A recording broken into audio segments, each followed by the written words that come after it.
প্রিয় দর্শক, আসসালামু আলাইকুম।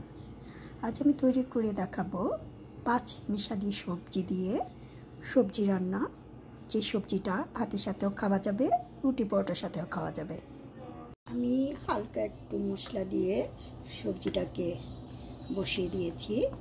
সবজিটাকে আগে প্রথমে খুব ভালো করে সিদ্ধ করে নেব, তারপরে ভাগার দেব।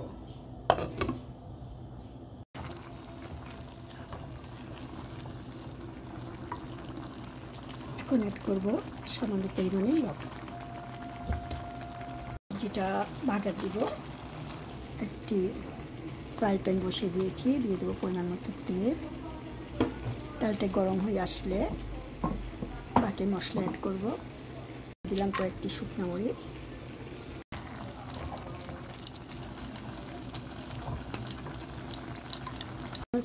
ভাজা হয়ে আসছে, দিয়ে দেবো একটু তেজপাতা।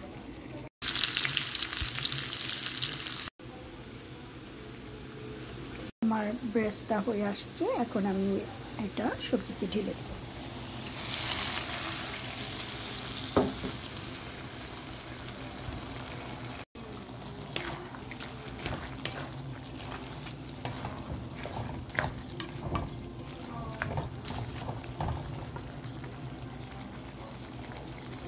সবজিটা প্রায় হয়ে আসছে, শেষ মুহূর্তে অ্যাড করবো ধনেপাতা।